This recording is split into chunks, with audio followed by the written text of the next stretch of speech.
झेंडू, मला ना हा अगदी असाच फोटो हवा होता. हा फोटो बघून ना शुभूच्या मम्मीला स्वतःच्याच डोळ्यावर विश्वास बसणार नाही बघ. हे, तू एक काम कर, हा फोटो ना फ्रेम कर.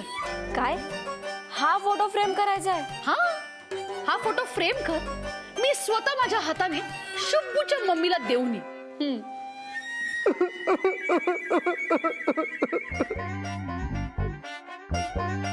एवढा आनंदाचा दिवस आहे, मग असा रडण्याचा आवाज कुठून येतोय ग? पम्मी दी, OMG! केकू, केकू, का रडतोयस तू? शुभंकरचं लग्न होत आहे. मग तू का रडतोयस? पम्मी दी, अहो मित्राचं लग्न होतंय म्हटल्यावर इमोशनल तर होणारच ना. अगं पण शुभू लग्न करून काय सासरी जाणार आहे का? तू सांग ना याला. अहो पम्मी मॅडम, माझा मित्र शुभंकर याचं लग्न जमवण्यासाठी तुम्ही आणि बाई हात धुवून माग लागलेला आहात. पण फरक आहे. शुभूचं लग्न आशू बरोबर व्हावं म्हणून मी खूप प्रयत्न करते, पण ती शुभूची मम्मी आहे ना, त्याचं लग्न दुसरीकडेच करू इच्छिते. अहो मुलगी कोणी का असेना, पण त्याच्या लग्नासाठी तुम्ही सगळेजण प्रयत्न करताय आणि शुभंकरला पण ठीकभर स्थळ येत आहे.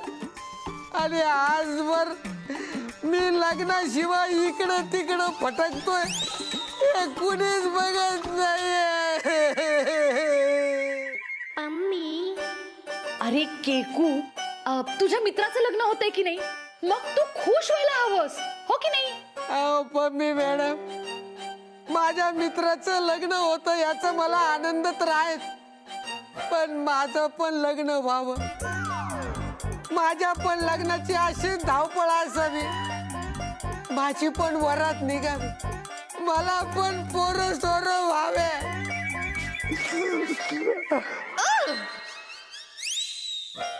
बस एवढीच इच्छा आहे, त्यात कुठं मी चुकतोय का?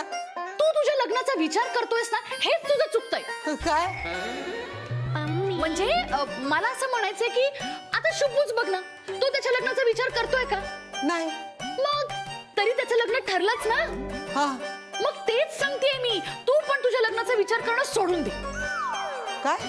हा म्हणजे लग्नाचा विचार करणं सोडून दे, म्हणजे तुझंही लग्न ठरेल. अहो पम्मी मॅडम, तुम्ही आणि बाई शुभंकरच्या लग्नासाठी धडपडताय म्हणून शुभंकरला लग्नाचा विचार करायची गरज पडत नाही, पण माझ्यासाठी कोण आहे?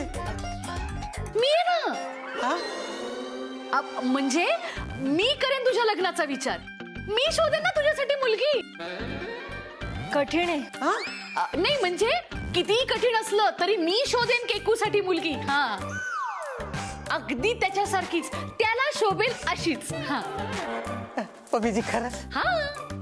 मग पम्मी मॅडम, लवकर मुलगी शोधा, माझं आणि शुभंकरचं एकाच मंडपात लग्न होऊन जाऊन द्या. मग तर अश्विनी आणि शुभंकरचं लग्न होणारच नाही. हा हा?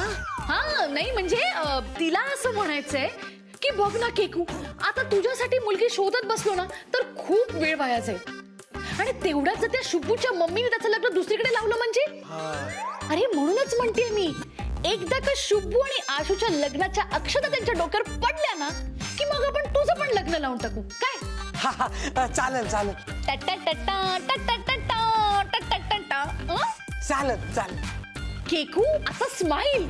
अरे शुभू आणि आशूच्या लग्नात तुला मित्र म्हणून खूप तयारी करायची आहे. पम्मी मॅडम, सगळी तयारी मी करणार, सगळं मी बघणार, पण त्यांचं खरंच लग्न होईल ना? हा केकू, म्हणजे मला असं विचारायचंय, शुभंकर आणि अश्विनीचं लग्न लावून देण्यात तुम्हाला यश मिळेल असा विश्वास तुम्हाला कसा आहे? केकू आता तूच बघ ना, आतापर्यंत मी केलेल्या प्रत्येक प्रयत्नाला यश आलंय, हो की नाही? हा हा. आता त्यांच्यातलं प्रेमच सांगतंय की त्यांचं लग्न होण्यापासून कोणीच थांबवू शकत नाही.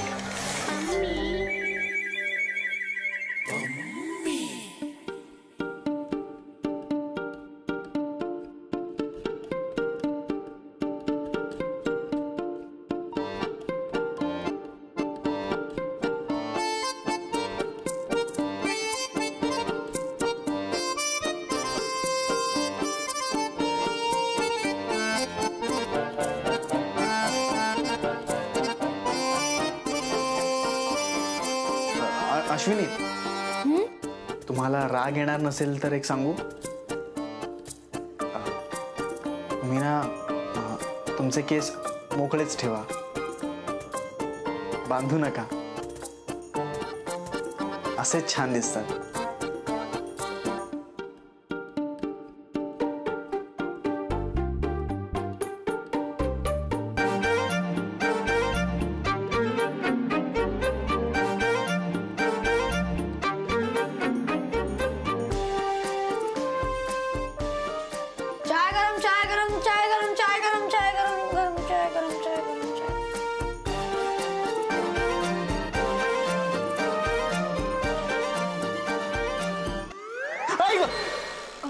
काय झालं? गरम चहा, तेरा ध्यान है कहा? ते काही नाही. गोट्या दे चहा.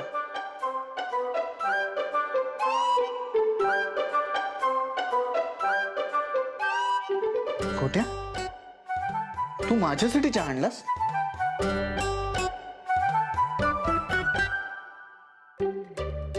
ताई, ह्यांचा प्रॉब्लेम काय आहे? दरवाज्यातनं मी आलो ना, चहा मी घेऊन आलो ना. मला काय वाटलं, एवढा थंडीचं कुडकुडत बसले असतात, चहा घेऊन आलो मी. ए गोट्या, इकडे काय? हं? किती ओव्हर ऍक्टिंग करतोस? आणि 2 माणसांमध्ये 1 कप चहा आणलास तू. आता हा चहा ओतणार कसा? आणि ओतताना खाली सांडला तर? द्या इकडे, मी ओतते. अहो राहू द्या, मी सगळं काम बायकोलाच सांगता. साधं पाणी आणता आलं नाही. ए गोट्या, असं काही नाही मी चहा ओतून देतो ना.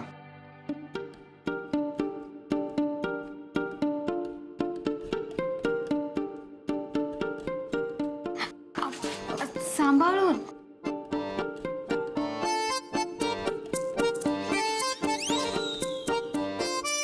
घ्या. 1 मिनिट ना, आलो.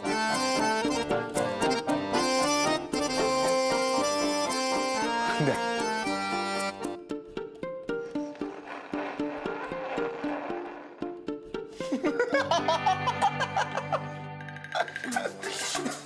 काय झालं?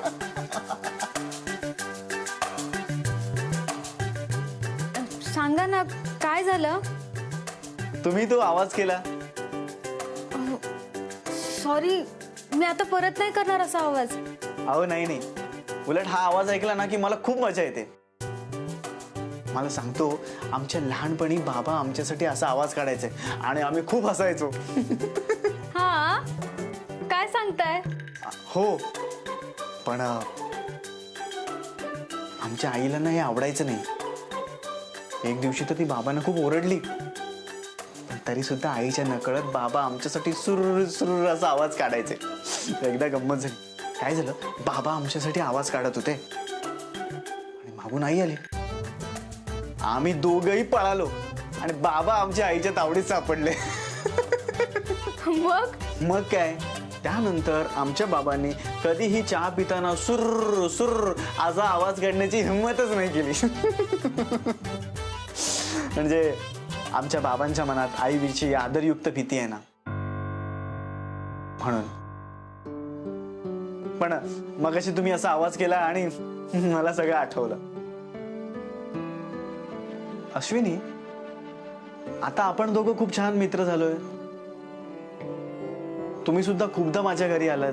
माझ्या आई बाबांची आणि तुमची खूप चांगली गट्टी झाली. मी सुद्धा एकदा दोनदा तुमच्या घरी आलोय,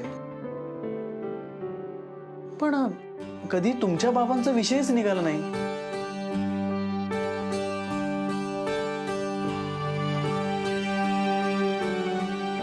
काय झालं? नशीब खूप चांगलं आहे तुमचं. तुमच्याकडे तुम्ही लहान असतानाच्या तुमच्या आणि तुमच्या बाबांच्या काही आठवणी तरी आहेत. मला तर आठवतच नाही की आमचे बाबा आमच्याशी कधी प्रेमाने 2 शब्द तरी बोललेत का. नगरकर सर तुम्हाला हसवण्यासाठी काहीतरी करायचंय, पण आमच्या बाबांनी आमच्यासाठी आतापर्यंत जे काही केलंय त्याने आम्हाला फक्त दुःखच झालंय. नगरकर सरांच्या मनात बाईंविषयी आदर आहे आणि माझ्या बाबांच्या आयुष्यात माझ्या आईचं कधी अस्तित्वच नव्हतं.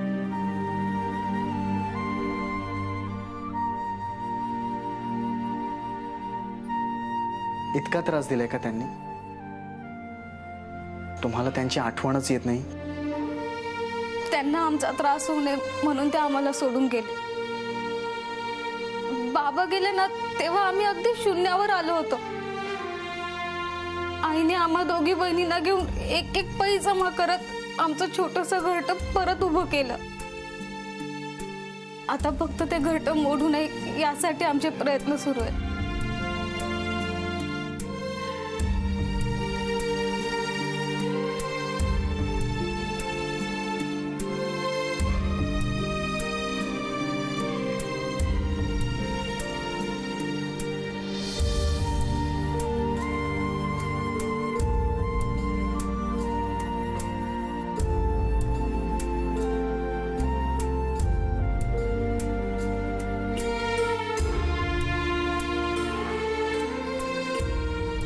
नाही नको, ठीक आहे मी.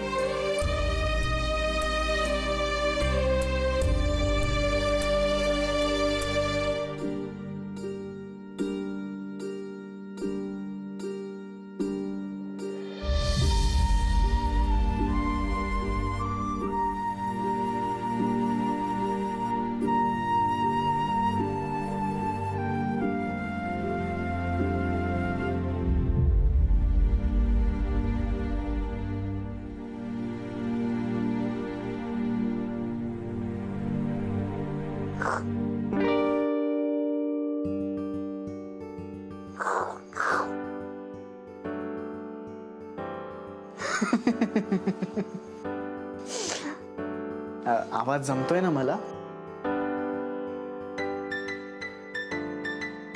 जमतंय जमतंय.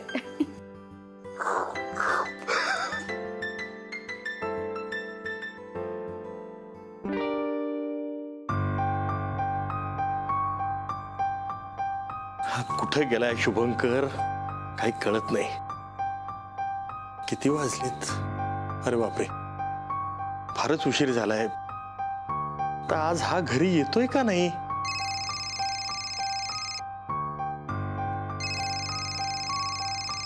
अरे बापरे, आता हिला काय उत्तर देऊ?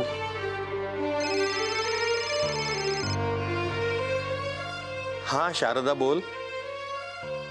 नाही नाही, तो आला नाही अजून, पण येईल. अगं येईल तो. काय काही काम आला असेल तर अडकला असेल कुठेतरी, पण येईल तो. तू काळजी करू नकोस. हो हो, तो आला त्याच्याबद्दल मला काही कळलं की मी तुला ताबडतोब सांगतो. हा हो, ठेव. आता जोपर्यंत हा मुलगा घरी येत नाही तोपर्यंत ही काळजी करत राहील. मंदार, ए मंदार. हो बाबा. अरे काही कळलं का? शुभंकर कुठे आहे, कधी येणार आहे? अहो नाही ना बाबा, मी त्याला फोन लावतोय पण अजूनही त्याचा फोन स्विच ऑफ लागतोय. मी आता केकेलाही फोन केला पण तोही फोन उचलत नाहीये. काही कामात गुंतला असेल रे तो कुठेतरी. तू एक काम कर, त्याच्या कॉलेजमधल्या शिक्षकांना आणि त्याचे बाहेरही काही शिक्षक मित्र असतीलच ना, हो, त्या सगळ्या मित्रांना फोन करून बघ. बर बाबा, मी बघतो फोन करून.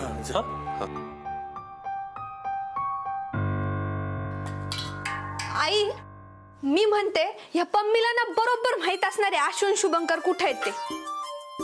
आता तिला जर माहिती असतं तर तिने आपल्याला सांगितलं नसतं का? तेच तर, ती काहीच सांगत नाहीये आणि आशु बद्दल काही विचारत पण नाहीये. म्हणजे तिला नक्की माहित असणार आहे. मग ती आपल्यापासून का लपवेल? अगं एक नंबरची ढोंगी बाई आहे ती. थांब, मी ना तिला फोन करूनच विचारते. तुझं ना चालू दे, तू काही ऐकूच नको माझं.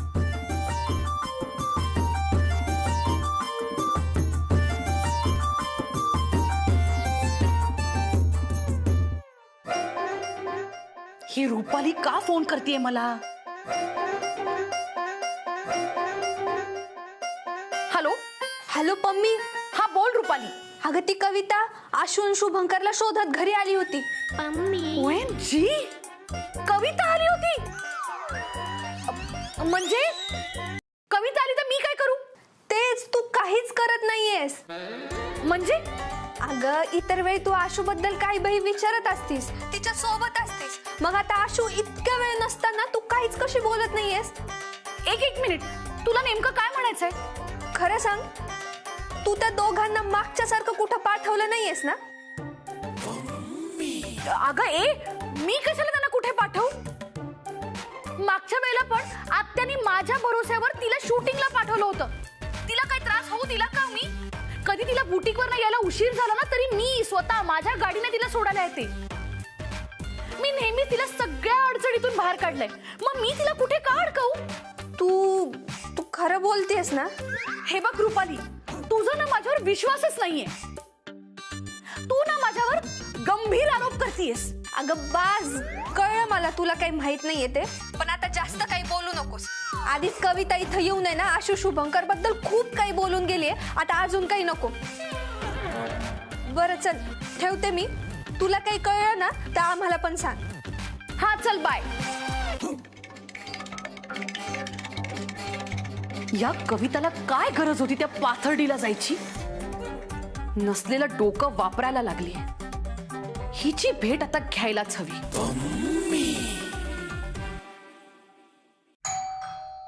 कविता, अगं कोण आलंय बघ ना जरा. कोण आलं असेल आता? शुभंकर आला असेल बघ. तुझ्या भावाला घराची वाट सापडली वाटतं. शारू शारू शारू ए शारू मम्मी दी चप्पल. स्मार्ट.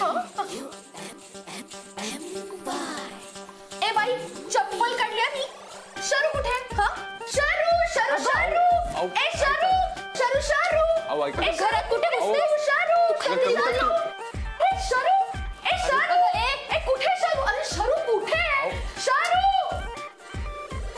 एक मिनिट, तू इथे काय करतेयस? सांगितलं ना मी शरूला भेटायला आले. आम्हाला वाटलं की काय वाटलं? शुभू आला? मला माहितीये तूच शुभंकरला लपवून ठेवलंस. खरं खरं सांग, शुभंकर कुठे? मला काय माहित तो कुठे गेलाय. आणि एवढा वेळ झाला तो आला नाही म्हणजे तो ना पाथर्डीला गेला असेल. ए पण नो नो नो, तो तर तिथेही नाहीये. बघून आलीस ना तू? नाही, तो तिकडे नाहीच आहे. मग तो नाहीये म्हणजे मग गेलाय कुठे? आणि तेही आशू सोबत. आधी सांग, तू इथे का आलीयस? सांगितलं ना मी शरूला भेटायला आले. शारू शारू शारू ए शारू कुठे? ही शरू मला कळत नाही. कुठे गेली काहीतरी? मी कुठे? अहो आई ना ते आहेत, घरातच आहेत. हो का? बोलव ना तिला, मला भेटायचंय तिला. का? काय काम आहे तुझं आईंकडे? काय आहे ना, तिचं बाळ बराच वेळ झाला घरी नाही आलं. काळजीत असेल ना ती, म्हणून म्हटलं की तिला जरा आधार द्यावा. आधार देण्यासाठी आले मी. शारू आम्हाला ना तुझ्या आधाराची गरज नाहीये. तू निघ. Kavvu, fingers down. No no no, असं काय करतेस ग? भेटू दे ना मला शरूला. आई तुला नाही भेटणार. कसं भेटणार ती? ती घरातच नाही, पुण्याला गेलीये ना.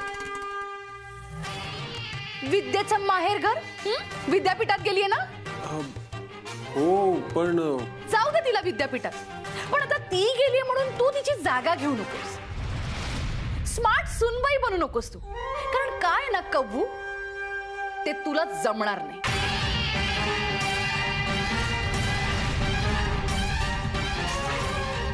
असो, चला येते मी.